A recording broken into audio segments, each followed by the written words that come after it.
Hi, welcome back to another lesson. Tonight we're going to talk about putting together a Vespers service.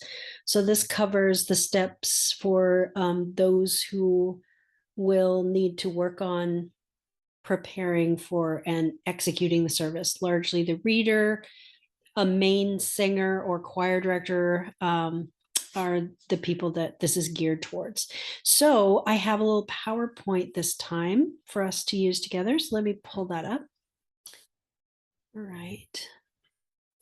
This kind of helps me organize my thoughts a little bit, and I think it'll be easier for you to follow along. And hopefully you can refer back to this when you're actually doing it, and it'll be easier to hang on to the different things that we're going to talk about. So the first question is our resources. You need to know where your resources are that you're going to be using every time you put a service together. And first off the bat is, where's our hymnography? That's what has to be planned and prepared for in order to put on a service of any kind. And we're going to focus on Vespers in this video. So the first thing to understand is that there are two types of Orthodox hymnography, and this is probably a repeat, but it bears repeating to kind of get it in your mind. So fixed hymnography is hymnography that doesn't change from service to service. For example, in Vespers, every time we have a Vespers, we're going to sing, "O Gladsome Light." Doesn't matter what day of the week, what day of the year it is. If it's a Vespers, we're always going to sing, "O Gladsome Light." It's a fixed hymn. The text is always going to be sung. However, it could be sung to different musical settings, so it could sound different, but it's the same hymn. So when I say hymnography, I really am talking about the text as opposed to the actual musical setting.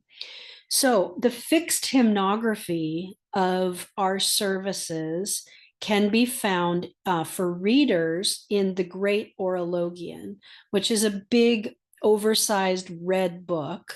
There's a couple different versions of it, but it has got all the text for the Vespers service.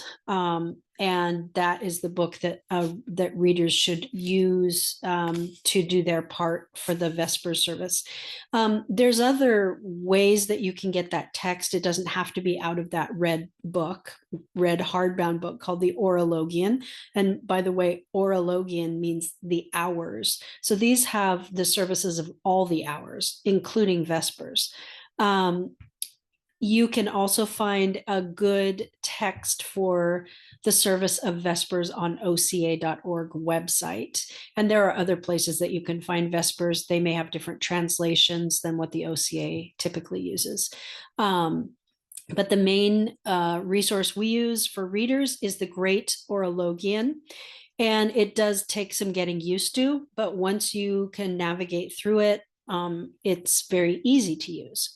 And then for the choir, what you need for the fixed hymnography is a choir book that is set up with all the music that you're going to need. Sometimes the books, so they contain all the fixed hymnography, but they also can contain some of the tones that you do repeatedly over and over throughout the whole year. So for example, most choir books in mature parishes where you're doing Saturday night Vespers every night, you're going to have tones 1 through 8 with the hymnography for Saturday night. If a new mission parish is doing Vespers every Friday, then that new mission will have all of the hymnography tones 1 through 8 for every Friday. That way it's all contained in the book, and you're just going to repeat every 8 weeks. You'll come back to the same tone. So that's where your fixed hymnography is. The other much bigger body of hymnography is the movable hymnography. And we talked about this in a prior lesson, but the main places that we find movable hymnography are the Oktoechos, the Menaion, the festal Menaion, the Lenten Triodian, and the Pentecostarian. Those are all big, unfamiliar words to some of you who are newer. However, that's okay. We're just going to take them. We're going to repeat them often throughout these lessons, and you'll get more used to them. And once you actually see the books and hold them, it will also make more sense to you. So let's go ahead and on to the next lesson. This breaks it down a little bit more, all of those words that we just flew through. So the everyday sources, these are the things that you're going to use at almost every service. You're going to need to consult these places.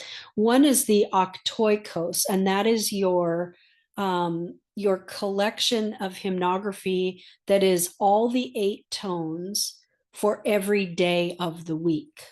So you've got Sunday, tone 1, hymnography, Monday, tone 1, hymnography, Tuesday, tone 1, hymnography. When I say hymnography, I mean all of the stuff that you're using to celebrate that particular day of the week for all the services. So it goes from the different hours to Vespers to Matins to liturgy. Okay, so it's a lot of material, and it's collected. The one that we use is put out by St. John of Kronstadt Press, I think, and they're the main source for liturgical publications in our country. The acronym is SKJP, and you can find them online. Most parishes invest in purchasing a set of the Oktoechos and then a set of the Menaion, which we'll get to in a minute. And they can be costly. So usually individuals don't own those, but a church or a mission would own a set of those. And those who need to use the hymnography can use it as needed. So the Oktoechos that we have is spiral bound, and it comes in 4 volumes. Each volume has 2 tones. So tones 1 and 2, tones 3 and 4, tones 5 and 6, tones 7 and 8. And as I said, it contains hymnography for every day of the week in all 8 tones. The hymns are repeated every 8 weeks. And so this material in these spiral bound books has to be either typed out or typeset for choirs to use easily. Like I said, getting all the volumes of this is not cheap. And so what people do is they take the text from these books, but they prepare the materials that are then used by the choir. Okay, and we will get into that a little bit later on. But your original resource is the Oktoechos. And there are other versions of the Oktoechos out there, but St. John of Kronstadt Press is the best one in English that we have these days that I'm aware of. The other everyday resource that you're going to use for Vespers is the Menaion. Unlike the 8 tones going by the days of the week, this collection has all of the hymnography for the saints of the day or commemorations, because sometimes it's an icon that you're celebrating or even an event or a thing. There are a few items that are celebrated, like the sash of the Theotokos, or a particular icon, like the icon not made by hands. So those would also be collected in the Menaion because they are attached to a particular date. So the Menaion is the 365 days of the year. That's where you're going to find stuff for January 16th and July 23rd. It's going to be in the Menaion because Menaion means monthly. So if you've got a monthly date that you're celebrating, that's where it's going to be. These come in spiral bound or hardbound oversized books, also published by St. John of Kronstadt Press. Oh, I put the acronym incorrectly. It should be SJKP. Instead of SKJP. Anyway, every day of the year, you've got at least one saint, and sometimes there's 2 or 3 that are collected in that set of the Menaion. So let's think about this for a minute. How many saints does the Orthodox Church celebrate on September 16th? How many do you think? Just one saint? No. There's probably countless saints. There might be a saint from Ethiopia that is celebrated on that day. There might be a saint from Lebanon, a saint from Russia, maybe 3 saints from Greece, maybe a saint from America. So throughout history, you've got this huge collection of saints. So when you talk about the Menaion, what we have is just one collection of the lives of the saints for 365 days. Like I said, each day in our version that we use may contain 1, 2, 3 different commemorations or saints. But if you went to Russia, they would have a different publication of the Menaion in Slavonic, and they would certainly have some of the same saints, but some different saints, more of their local saints probably from their country. And so there's a variation of these around, and you can find some material for saints in other locations besides just the St. John of Kronstadt Press collection that we have. But it's really a gift to have a book that has 365 days worth of material that you can easily get to and use. So same thing as the Oktoechos, this material has to be typeset to music or just typed out line by line for the choir to sing. It's very difficult to sing it from the book because you're only going to have one copy of this book probably, and it's in a paragraph form. So it's not worth doing it that way. You got to prepare your music. Otherwise, people will be stumbling trying to figure out how to sing it when it's not really laid out for them nicely. You'll understand more of that as we go forward. Okay, and then we have, so those two were the everyday sources. Every time you have a service, you're probably going to be thinking about your Oktoechos. What do I need from the Oktoechos, and what do I need from the Menaion for this date? Okay, the seasonal sources are another set of Menaion of material that is tied to a date in a month, but they come seasonally into use. So the Festal Menaion, which is this book right here, it's a green-backed book, and it's got the title of it right on the side there. This has been published in England. Father Callistos Ware was one of the authors on it. I believe it was a collection of, Mother Mary. Mother Mary was a nun in France, I believe, and then Callistos Ware, they worked together on getting the material for the 12 major feast days into English, and they were the first ones to publish it. So it's actually published by Faber and Faber, and this is a book you can sometimes even find in thrift stores and stuff like that, but they're readily available. And this one similarly is the Lenten Triodion. It's got a blue cover, and this book is also published by them, same people, same press, very readily available. I think these are totally worth purchasing for choir directors or people that are really into singing, because you can see all the material for the feast days. The Lenten Triodion has all the hymnography for the period starting 4 weeks before Lent starts, and then all the way through Lent and Holy Week. Almost all the material, well, all the material for the weekends is in this book. There's another book called the Supplement, which has weekday material that you would need for Vespers and Matins during the week. Anyway, those two I have examples of. The third one is the Pentecostarian, and that contains the Paschal season material from Pascha all the way to Pentecost. And there's a couple different versions of that are out. I've seen one in a spiral bound that's a little bit more recent translation.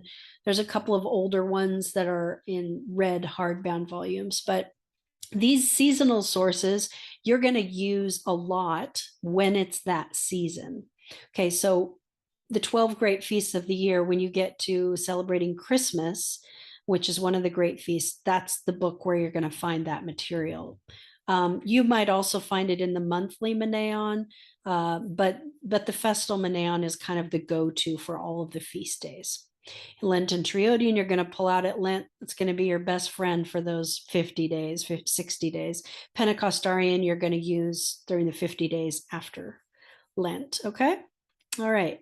So that's your main sources, your everyday sources, Oktoechos and Menaion, the seasonal sources, Festal Menaion, Lenten Triodian, Pentecostarian. So every day of the year, this is an important thing to kind of get your head around.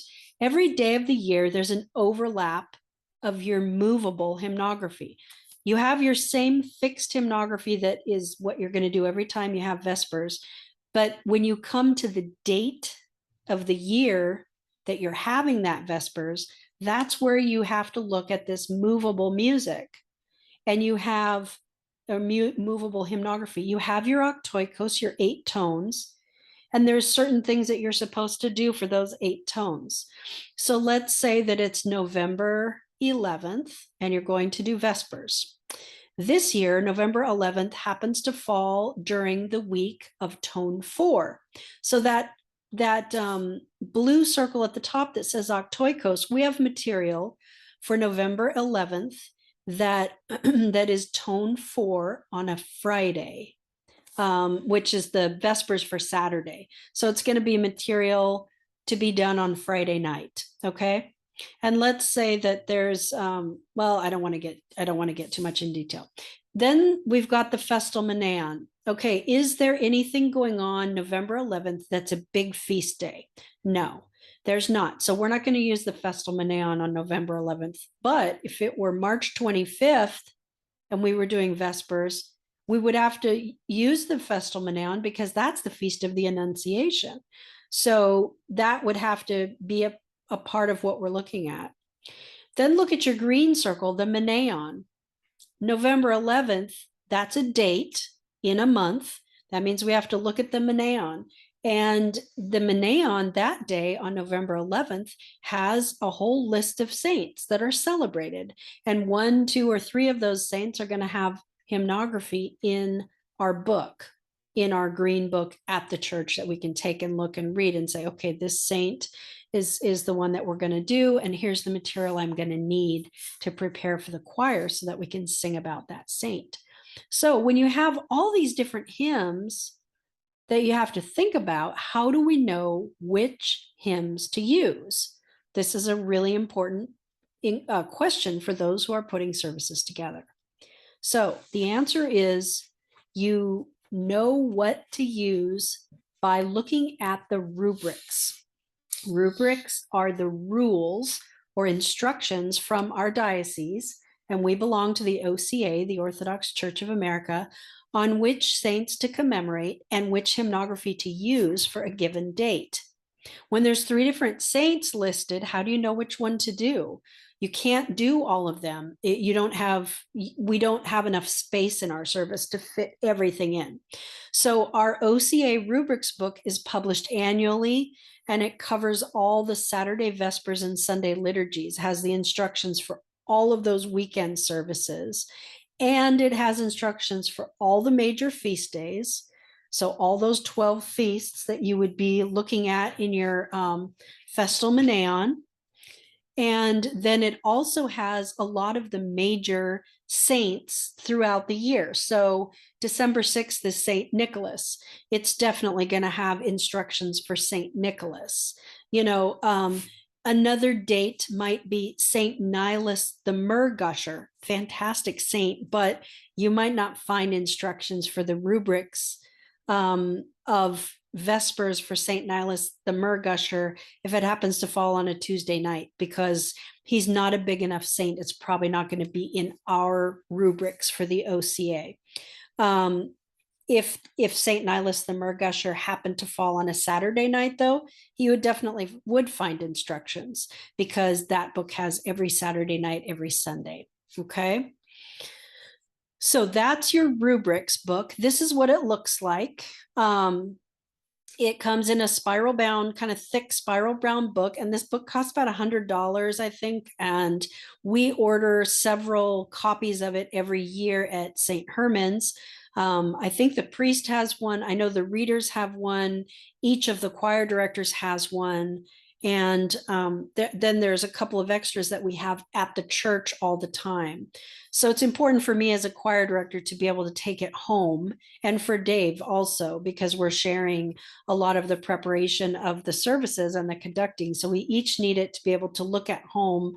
What do we need to do for the service coming up? But then when we're at the church preparing things, we also need a copy there. So you can see a picture of what the rubrics looks like, and in some other lesson we'll go through how to read and decipher the rubrics. But just know that this is the book we look at for all the services that we're putting together.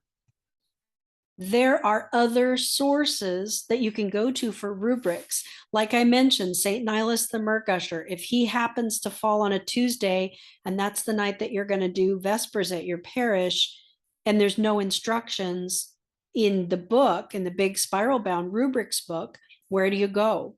Well, there's another volume called the Order of Divine Services, which each parish should get. And that has the general structure of services. So you can take the principles that are outlined in that book and apply them to your date if you can't find instructions already written out for that particular date of the year that you're doing it. So that's one resource, and we will go over that in greater depth at another time. But you can also look in your books that I showed you before, the Menaion and the Lenten Triodion. And that's the Lenten Triodion. Here's the Festal Menaion, and then the Menaion month by month. You could pull out your November volume and look at who's in there November 11th, and it will give you some instructions, some rubrics on how to do it. So if you can't find what you need in the OCA rubrics, you can check these other sources to see if they have instructions or rubrics that you can follow. And let's see. I failed to put into this PowerPoint. One other place that you can find rubrics is online, but we're going to look at that a little bit in just a minute. But I just wanted to mention that. I'll show you how to go online, and you can find rubrics there as well for particular services that they have published for our use. So let's talk about the steps for preparing a Vespers service. So first of all, your reader has to be ready with the Horologion, which has all the fixed text for the service, and the reader needs to be familiar with the Horologion and ready to go, not trying to figure it out in the service. You can't do it with that book. It's a bit cumbersome. And like I said, once you've done it a few times, it's going to become very easy and second nature. But the first few times you go through the Horologion, there's a lot of extra instructions that you have to skip over, and you kind of need to know beforehand where those places are. If it's easier, if the Horologion is really difficult for someone, like I mentioned, you can go on oca.org and you can download the text of the Vespers service, and that will have everything in it without extra instructions. And you could use that as an easier way to do the service to start out with, and maybe work up to being able to use the Horologion, which is more like your primary source. So it's kind of like maybe having the Cliff Notes version rather than reading the actual difficult book. And that's okay to start out that way, perfectly fine if that's better for someone. But I want you to know that the Horologion is your primary source that you need to be familiar with. So the reader needs to be ready to do their parts. The choir has to have a Vespers book ready to go with all of the fixed music in it, and the choir should know how to sing that fixed music. You need to have at least one person leading that is familiar and can start all those pieces and take you through the music. Okay, the main reader and the singer that are going to be leading the service need to review the rubrics and communicate with one another, especially for a mission parish that is just starting out. In a mature parish like ours, I will take, most Vespers services, I will check in with the reader for, 10 seconds is all it takes to say, how many stichari you got? Oh, which perkimenon are you doing? We'll make sure, oh, that's not the perkimenon I thought. That's because I was on the wrong day. Thanks. It's just checking a couple bases with each other, make sure we're on the same page. And if a priest, of course, is serving, same thing there. You'd want to check in with your priest about, is there anything, any decisions that need to be made about this service. For example, if there's two big saints happening together, on the same day, do you want us to do one and not do the other one, or do you want us to do both? How do we want to divvy up how to do it? So you need to check in with whoever's leading your service. Make sure you're all on the same page. For beginning mission, have the reader and the main singer do this.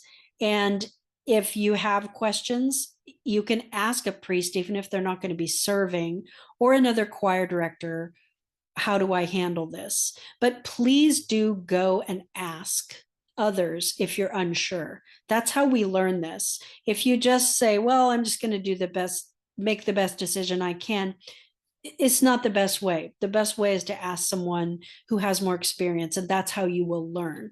Okay, and sometimes you don't have the luxury of that. In that case, do your best and pray that God blesses it, which he will, and don't worry about it.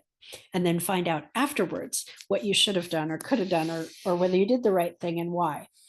Okay, after the main reader and the singer have reviewed rubrics, then a packet of movable hymnography needs to be prepared for the choir. That's all the stuff about the saint that is going to need to be done. And the reader, in some cases, if you're doing the hours, will also need troparion and katakion for the saint. So there might be a little preparation of movable hymnography for the readers if it's the service of the hours. For Vespers, the readers don't need any movable material. Everything is fixed in the service in the Horologion. And then the choir needs to rehearse the movable hymnography so that they're not just singing it cold in a service, if at all possible. Okay? So those are the basic steps. Now, where do I find my movable hymnography? This is very particular to our situation here in Port Townsend. But first off, what I want you guys to do is check the file folders at St. Herman's Parish. And if you don't know how those file folders are organized, please ask myself or Dave or Jan or Karen, and any of us can show you how to find things. It's also pretty intuitive. If you just open the drawer and look, it's all consecutive. Check the file folder at St. Herman's. So you're having Vespers November 11th, go and look in the file. Is there a packet? Is there a folder for November 11th? Yes, probably. Pick it out, open it up, and see if there's a Vespers service that's all ready to go. If it is, then you're going to make copies for yourself and your singers, and you're going to put the original back in the folder and back in our file. Okay, that's the first thing to do. If you've got the stuff ready to go, that's going to be the easiest. You don't have to recreate the wheel. You just have to pull it out, copy it, and then practice it and do it. Second, if there's no file folder, or if the file folder that's in there is confusing and doesn't make any sense to you, the service, because it might just have a bunch of markings and you don't know how to do that. Okay, then go to oca.org and see if they have the service available for you. This is a great resource, and I'm actually going to show you guys how to do it right now. Let me go to another screen here, and I'm going to show you how to do this. So oca.org is a fantastic resource, and I use it most weekends, even though I have all my movable hymnography set up for 365 days out of the year almost, maybe not entirely. I still go and I look at what oca.org has up on its website, and I kind of check it against what I have. And sometimes I swap out and use what they have. But here's where you want to go. Here's oca.org, and this is going to be your main pathway. You go right here to music and texts. You can also go up to work of the church, and that's where it has liturgical music and texts, but it's just right here in front of you, easy peasy. Music and texts, okay. For Vespers, you want to go to texts for the liturgical services. And it has got here all the Sundays of the year. And it goes forward, a good month and a half, 2 months. It doesn't have the entire year all up here at the same time, but they upkeep it, and they do a really good job of it. So here we are at, let's see, we just did this one, October 16th. The next service that it has is October 18th. So that's actually a Tuesday night and a Wednesday morning. So here's, if you were doing Vespers on October 18th, you could come here and pick either you, your, or thou, thy. They offer both most of the time. At St. Herman's, we use thou, thy. So I'm going to pick this. I'm just going to click it, and then it downloads. So you have to go and pull it up. I don't know if this will still capture on my screen or not, but let's see if it does. No, it looks like I need to, let me share my new my new screen that I just opened up. Okay, you can take a look at what it looks like. Oh, wrong thing, sorry. There it is. Okay. So this is what it looks like, what I just downloaded. So we've got October 18th. This is who we are celebrating, Evangelist Luke. And look at this. Here's all our hymnography nicely typed out for us. This is all the movable stuff, the stuff that we're going to need to sing Vespers on Tuesday night. Okay. This is all about him, about the apostle. And these are the different sections. There's the readings that the readers are going to do. There's a couple things in here that you're not going to need. We're going to go over this in more depth later. And this is one of the 2 ways that we have music available to the choir. One way is with musical notes that you can actually read and sing. The other way is this, where you have text typed out and it's marked with these little lines. That's going to tell you how to sing the tone that it's set in. This is going to be stuff that's coming down the way, but at least you're getting familiar with what it looks like.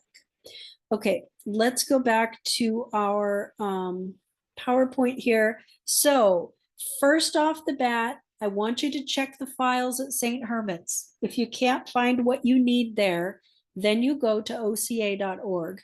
And you're going to have to review whatever you download from there and mark it up and make sure that it's accurate for what your choir, your singers need. If there's nothing on oca.org, so you notice that it had October 16th, the Sunday, and it had October 18th, but it didn't have the 15th. Why? Because the 15th has a saint that wasn't big enough to sort of make the cut. The OCA publishes a manageable amount of music, but not every single day of the year. So if you're doing a Vespers on an evening that they don't have it on oca.org and you can't find a folder of it at St. Herman's, then what do you do? Well, the third stop is to take the Menaion book from St. Herman's and look up the date that you need. Okay, so you might take the November volume, look up November 11th, and see in that book that there's all the hymnography, but it's not typed out nice and neat like we just saw. It's just in little paragraphs. But that may be the only resource you have, and then someone has to take and prepare that music. Okay, so that's your third way of doing it. And you can see that it has more involved. You have to copy the pages and you have to type up the hymns by line, and then you have to mark it for all the tones. So that's kind of an advanced level of preparation. And I wouldn't expect anyone at the new mission to do this probably for the first, several months at least, if not longer, maybe the first year. Then fourth, if that fails, you don't even find the saint that you want to do in the Menaion, then you can just do a general search on Google for, the hymnography, and sometimes you can find it. Okay, so that's the steps that you take to find your movable hymnography. So preparing the movable hymnography for choir use, it can be a pretty complex process. There's a lot of different moving parts, kind of like these gears here, and it can feel pretty unwieldy initially.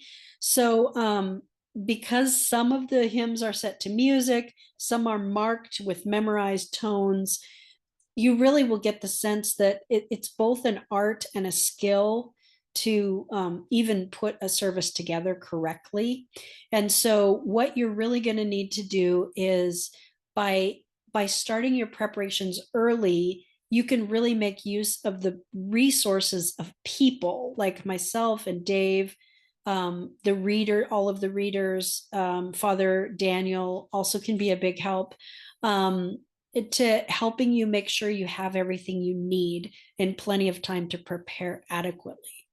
So let's talk for a minute, just a little minute, about these hymns that are marked for memorized tones, a lot like what we saw typed out there on that Word document that we downloaded from oca.org. There is a real art and skill to setting text adequately or well to a tone. It can look like, well, that can't be that hard, especially once you start getting to know the tone, the tones pretty well. All you have to do is break this up and put some underlines in certain places. Well, what tends to happen if someone that it does not have any real training and no guidance from someone that's much more experienced, is that you can end up getting in the habit of setting text poorly, and it can become a habit. And the reason I want to encourage you not to start doing that is that it sacrifices the meaning of the worship experience for those who are listening. If you don't set text well, then it's hard for people to understand. And those words go by pretty quickly. So I just want to encourage you that there's a lot of help available. I'm happy to work on training anyone that feels like they want to, be able to do that. But just reach out. Most of the time, you're going to find that these resources are already prepared in a couple of various locations, starting with the file cabinets, then moving to oca.org if you don't find what you're looking for in the file cabinets. And then, it requires this level of preparation if you have to go beyond that. But use the prepared materials that are readily available. And if they're not, then ask for help. And one of us can guide you or even train you how to do this setting of the tones once you have them memorized. But it's going to be a while before you guys get there, but you will. So it requires preparation to look ahead and gather your resources. That is really what the pro tips here are all about. So this is what my recommendation is for the mission, is that the main singer and the main reader for a given service review the rubrics 3 weeks in advance of the service, and then prepare the movable packets 2 weeks in advance. And that way, if you have any problems, questions, you have to typeset, you have to underline or mark a text or have somebody do that for you, you'll have time for someone to help you. You'll have at least a whole week. Then once your movable packets are prepared, practice the music 1 week before the service with your choir. Okay, and then warm up right before your service for at least 15 minutes. We always do a half an hour at St. Herman's. That gives us a chance to sing through the movable music before we're doing it in the service. And with the mission, I would highly recommend that 30-minute before, if possible.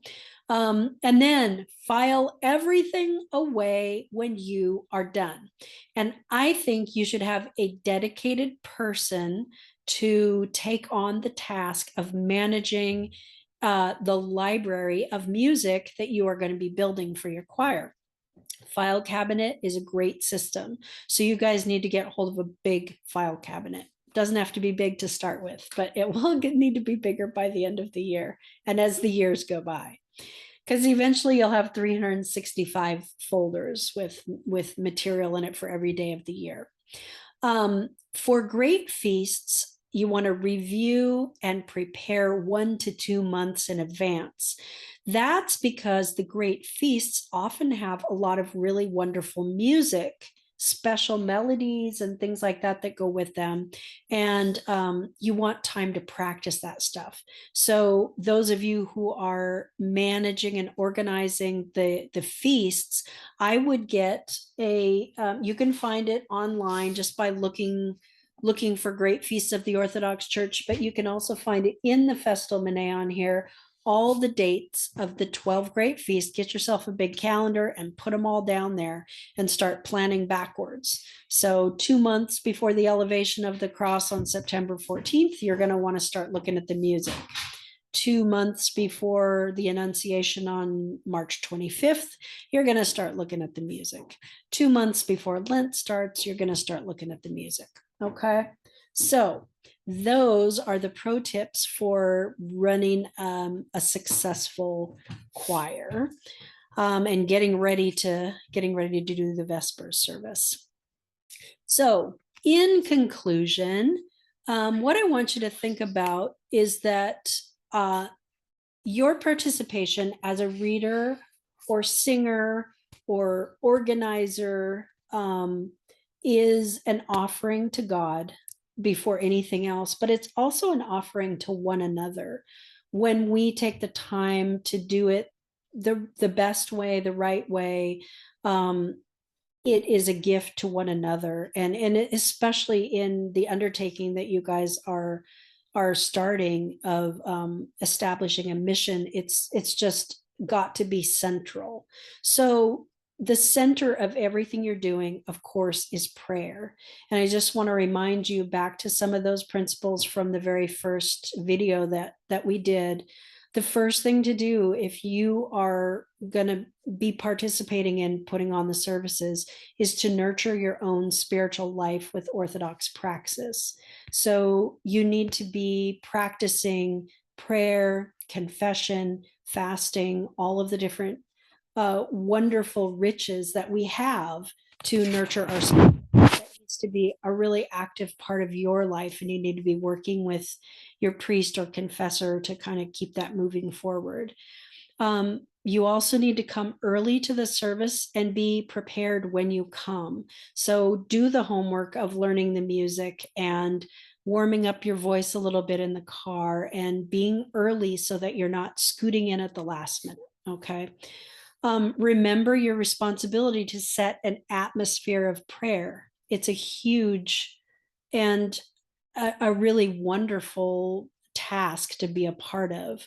I mean, it's really a blessing and an inspiration to be able to do that for other people and for yourself. So remember that. Keep the tone within that space focused on what is sacred.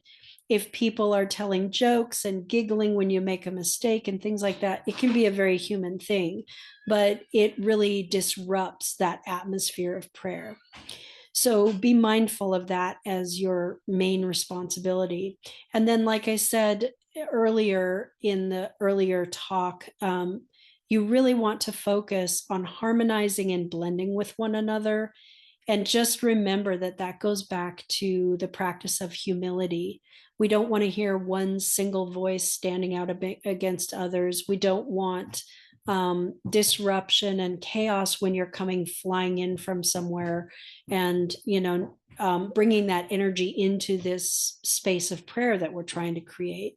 So coming in with humility, taking a step back and taking a couple deep breaths if you're rushing in from somewhere, or if you're disturbed by something. That can happen sometimes when you come to a service.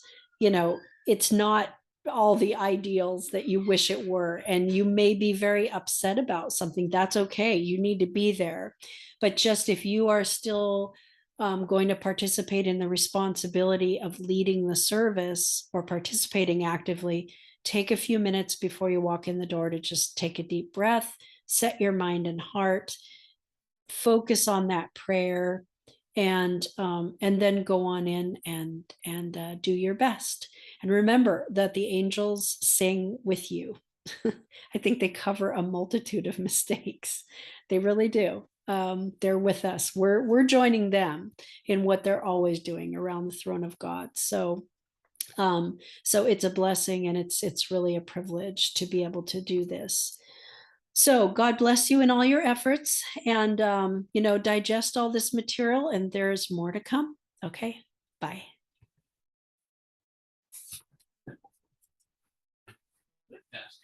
Yeah, yeah.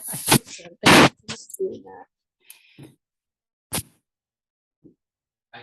Hi. Oh, I didn't stop the recording yet. Oops. You sure you cut that last part off? Sorry.